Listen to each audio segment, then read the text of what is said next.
मुस्कुराता चेहरा या अमेरिका का सबसे खौफनाक राज। 31 दिसंबर 1978 शिकागो की एक यखबस्ता शाम। सड़कों पर बर्फ की हल्की तह जमी हुई थी। लोग नए साल की तैयारियों में मसरूफ थे। हर तरफ खुशियों का माहौल था। मगर इसी शहर के एक खामोश महल्ले में एक ऐसा घर मौजूद था जिसके अंदर छुपा हुआ राज चंद घंटों बाद पूरी दुनिया को हिला कर रख देने वाला था। घर के बाहर पुलिस की कई गाड़ियां खड़ी थीं। अंदर मौजूद अफसरान बार बार एक दूसरे की तरफ देख रहे थे। उनके पास सिर्फ एक सवाल था, आखिर 15 साला रॉबर्ट पेस्ट कहाँ गया? वो नौजवान चंद दिन पहले अपने काम की जगह से एक शख्स से मिलने निकला था और फिर कभी वापस नहीं आया। तफ्तीश पुलिस को एक ऐसे शख्स के दरवाजे तक ले आई जिसे महल्ले वाले इज्जत देते थे, जिसे लोग कामयाब कारोबारी कहते थे, जो खैराती तकरीबात में हिस्सा लेता था और जो कभी कभार बच्चों की सालगिरह पर रंग बरंगा लिबास पहनकर पगुदी क्लाउन बन जाता था। इस शख्स का नाम था जॉन वेन गैसी। लेकिन किसी को अंदाजा भी नहीं था कि इस मुस्कुराते चेहरे के पीछे कितना तारीक राज दफन था। इस वीडियो में हम जानेंगे कि एक आम दिखाई देने वाला शख्स कैसे अमेरिका के बदनाम तरीन सीरियल किलर्स में शुमार होने लगा, पुलिस उस तक कैसे पहुंची और वो कौन सी गलती थी जिसने बरसों से छुपे राज को दुनिया के सामने ला खड़ा किया। एक आम बच्चा या आने वाले अंधेरे की शुरुआत। 17 मार्च 1942 शिकागो, रियासत इलिनॉय। इसी दिन जॉन वेन गैसी पैदा हुआ। बाहर से देखने पर वो एक आम अमेरिकी खानदान था, लेकिन घर के अंदर का माहौल बिल्कुल मुख्तलिफ था। उसके वालिद सख्त मिजाज थे। वो अख्तर जान की तजलील करते, उसे कमजोर कहते और मामूली बातों पर सख्त रवैया इख्तियार करते। बचपन में जान की सेहत भी अच्छी नहीं रहती थी। दिल से मुतल्लक मसाइल और जिस्मानी कमजोरी की वजह से वो दूसरे बच्चों की तरह खेलकूद में हिस्सा नहीं ले पाता था। वो अपने वालिद की तारीफ हासिल करना चाहता था, मगर उसे बार बार मायूसी का सामना करना पड़ता। वक्त गुजरता गया और जान ने एक और रास्ता इख्तियार किया। उसने लोगों के सामने एक खुश अखलाक, मददगार और मेहनती इंसान की तस्वीर बनानी शुरू कर दी। कामयाबी या एक निकाब। जवानी में जान ने कारोबार शुरू किया। वो तामीराती कामों से वाबस्ता हुआ। रिफ्ता रिफ्ता उसकी कंपनी कामयाब होने लगी। लोग उस पर एतमाद करने लगे।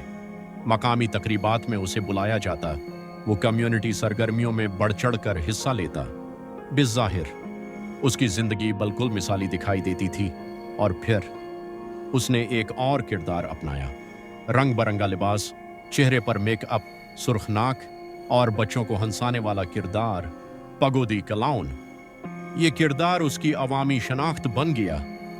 मगर तारीख ने बाद में साबित किया कि एक इंसान की अवामी तस्वीर हमेशा उसकी हकीकत नहीं होती। पहला संगीन मोड़। 1970 की दहाई के वस्त में शिकागो के मुख्तलिफ इलाकों से नौजवान लड़कों और कम उम्र मर्दों की गुमशुदगी की खबरें आने लगीं। किसी का बेटा घर वापस न आया, कोई दोस्त अचानक लापता हो गया, किसी मुलाजिम का अचानक कोई सुराग न मिला। शुरू में पुलिस ने हर केस को अलग अलग समझा। किसी ने सोचा शायद नौजवान घर छोड़कर चले गए हों, किसी ने ख्याल किया शायद वो किसी और शहर मुंतकिल हो गए हों। मगर आहिस्ता आहिस्ता गुमशुदगियों की तादाद बढ़ने लगी और एक सवाल सबके जहन में उभरने लगा, क्या इन सब के दरमियान कोई ताल्लुक है? इस सवाल का जवाब अभी कई महीने दूर था। रॉबर्ट पेस्ट की गुमशुदगी। 11 दिसंबर 1978 15 साला रॉबर्ट पेस्ट अपनी मुलाजमत पर मौजूद था। उसे बताया गया कि एक मुमकिना गाहक उससे बात करना चाहता है। वो मामूल के मुताबिक उस शख्स से मिला और फिर गायब हो गया। जब वो घर वापस ना आया तो उसके अहले खाना ने फौरन पुलिस से राबिता किया। इस बार मामला मुख्तलिफ था। तफ्तीशकारों ने हर मुमकिन सुराग इकट्ठा करना शुरू किया। उन्होंने रॉबर्ट के आखिरी दिन की एक एक तफसील देखी, हर गवाह से बात की, हर मुलाकात का जायजा लिया और फिर तमाम रास्ते एक ही शख्स की तरफ जाकर रुक गए। John Wayne Gacy. ये सिर्फ एक नाम था, अभी कोई सबूत नहीं था। लेकिन तजर्बाकार तफ्तीशकारों को महसूस होने लगा कि इस शख्स के गिर्द बहुत से सवालात मौजूद हैं और शायद इन सवालों के जवाब इसी के घर के अंदर छुपे हुए थे। पहला शक, पुलिस ने जानविन गैसी से पूछगुछ शुरू की। वो पुरसुकून था, एतमाद से भरपूर, हर सवाल का जवाब मुस्कुरा कर देता। उसने कहा कि उसका रॉबर्ट की गुमशुदगी से कोई ताल्लुक नहीं। बिज़ाहिर उसकी बातों में कोई घबराहट नहीं थी, लेकिन एक तजर्बाकार तफ्तीशकार ने बाद में कहा, कभी कभार सबसे खौफनाक लोग वो होते हैं जो सबसे ज्यादा पुरसुकून दिखाई देते हैं। इसी दौरान पुलिस ने उसकी नक्ल व हरकत पर नजर रखना शुरू कर दी। उन्हें उम्मीद थी कि जल्द या बदेर कोई ना कोई गलती जरूर होगी, और वो गलती एक ऐसा दरवाजा खोलने वाली थी जिसके पीछे अमेरिका की क्राइम हिस्ट्री के खौफनाक तरीन राजों में से एक छुपा हुआ था। तफ्तीश, बढ़ता हुआ शक, और वो घर जिसने सब कुछ बदल दिया। पुलिस के लिए अब ये सिर्फ एक गुमशुदा नौजवान का केस नहीं रहा था। हर गुजरता दिन, हर नया सवाल और हर छोटी सी तफसील जानविन गैसी के गिर्द शकूक का दायरा मजीद तंग कर रही थी। लेकिन मसला ये था कि शक होना और जुर्म साबित करना दोनों बिल्कुल अलग बातें हैं। तफ्तीशकारों को ऐसे सबूत चाहिए थे जो अदालत में भी कायम रह सकें। इसीलिए उन्होंने जल्दबाजी के बजाय खामोशी से गैसी की निगरानी शुरू कर दी। खामोश निगरानी। अफसर बारी बारी उसके घर के बाहर मौजूद रहते। वो देखते कि कौन आता है, कौन जाता है, और गैसी खुद किन लोगों से मिलता है। बाहर से देखने पर सब कुछ मामूल के मुताबिक लगता था। वो अपने कारोबार पर जाता, लोगों से मिलता, हंसता, बातें करता। ऐसा लगता जैसे उसे किसी बात की फिक्र ही ना हो। लेकिन तफ्तीशकारों का ख्याल था कि कभी न कभी हर मुजरिम एक गलती जरूर करता है, और वो इसी लम्हे का इंतजार कर रहे थे। पहला सर्च वारंट। चंद अहम बयानात और शवाहिद की बुनियाद पर पुलिस को उसके घर की तलाशी लेने की इजाजत मिल गई। अफसर घर के अंदर दाखिल हुए। कमरे देखे, गैराज देखा, दफ्तर देखा। हर चीज अपनी जगह पर थी। सब कुछ एक आम घर जैसा दिखाई देता था। मगर फिर कुछ अफसरान ने एक अजीब बात महसूस की। घर के अंदर एक गैर मामूली सी बू मौजूद थी। पुलिस ने इस बारे में सवाल किया। गैसी ने जवाब दिया कि शायद ये नमी, पुराने पाइप या सीवरेज का मसला है। ये वजाहत सुनने में तो माकूल लगती थी, लेकिन कुछ अफसर मुतमईन ना हुए। ऐसे शवाहिद जिन्हें नजरअंदाज नहीं किया जा सकता था। तलाशी के दौरान पुलिस को चंद ऐसी चीजें मिले जिनका ताल्लुक मुख्तलिफ नौजवानों से जोड़ा जा सकता था। कुछ रसीदें, चंद जाती अशिया, और ऐसे सुराग जिन्होंने तफ्तीशकारों को सोचने पर मजबूर कर दिया। हर चीज अपने आप में शायद काफी ना थी, मगर जब उन्हें एक साथ देखा गया तो एक नया नक्शा सामने आने लगा। वो नौजवान जो मुख्तलिफ वक्तों पर लापता हुए थे, किसी न किसी मरहले पर जानविन गैसी के करीब आए थे।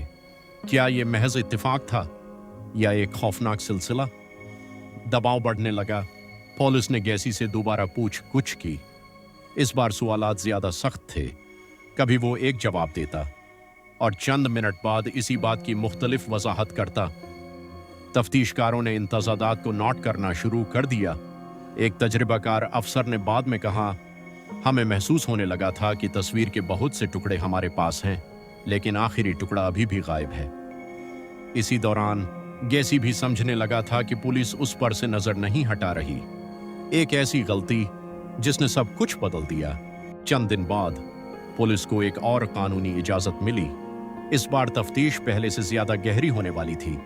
अफसर दोबारा इसी घर में दाखिल हुए। उन्होंने तह खाने के नीचे मौजूद तंग कराल स्पेस का भी जायजा लेने का फैसला किया। ये जगह इतनी छोटी थी कि अंदर जाने के लिए झुककर या रेंग कर आगे बढ़ना पड़ता था। एक अफसर एहतियात से अंदर दाखिल हुआ। टारच की रोशनी तारेकी को चीर रही थी। गर्द, मिट्टी और खामोशी, हर कदम के साथ माहौल मजीद बहारी होता जा रहा था। फिर उसे जमीन में एक ऐसी जगह नजर आई जहां मिट्टी का रंग इर्द गिर्द से मुख्तलिफ था। ये एक छोटी सी बात थी, लेकिन एक तजर्बाकार तफ्तीशकार के लिए ये बहुत बड़ा इशारा था। अफसर ने बाहर आकर अपने साथियों से सिर्फ एक जुमला कहा, यहां खुदाई करनी होगी। इसी लम्हे इस केस ने एक ऐसा रुख इख्तियार किया जिसका तसव्वुर शायद किसी ने भी नहीं किया था। खामोशी जो सब कुछ कह रही थी, खुदाई की तैयारी शुरू हुई। हर शख्स के जहन में एक ही सवाल था, क्या वाकई इस घर के नीचे कोई राज दफन है, या ये सिर्फ एक और गलत शुबह साबित होगा? किसी के पास जवाब नहीं था। लेकिन चंद घंटों बाद जब मिट्टी हटना शुरू हुई तो तफ्तीशकारों के चेहरों के तअथुरात बदलने लगे। वो जान गए थे कि अब ये सिर्फ एक गुमशुदगी का केस नहीं रहा, ये अमेरिका की क्राइम हिस्ट्री के सबसे बड़े इंकिशाफात में से एक बनने वाला था। लेकिन असल सवाल अभी बाकी था, आखिर इस घर के नीचे क्या मिला? और जब सच सामने आया तो पूरा मुल्क सकते में आ गया। खुदाई शुरू हुई। पुलिस अफसर एक एक लम्हा इंतहाई एहतियात से काम कर रहे थे। शुरू में किसी को यकीन नहीं था कि वो क्या तलाश करने जा रहे हैं, लेकिन जैसे जैसे मिट्टी हटती गई, तफ्तीशकारों को ऐसे शवाहिद मिलने लगे जिन्होंने उनके तमाम खदशात को हकीकत में बदल दिया। अब ये वाज़ेह हो चुका था कि मामला सिर्फ एक लापता नौजवान का नहीं रहा। घर के नीचे मिलने वाले शवाहिद ने एक ऐसे सिलसिले की निशानदही की जिसकी वुसअत ने पूरे मुल्क को हिला कर रख दिया। इसी दौरान पुलिस ने मज़ीद तफ्तीश, फरांसिक तज्जियों और गवाहों के बयानात की मदद से केस को मजबूत करना शुरू किया। ये वो लम्हा था जब जानवेन गैसी के लिए वापसी का कोई रास्ता बाकी नहीं रहा था।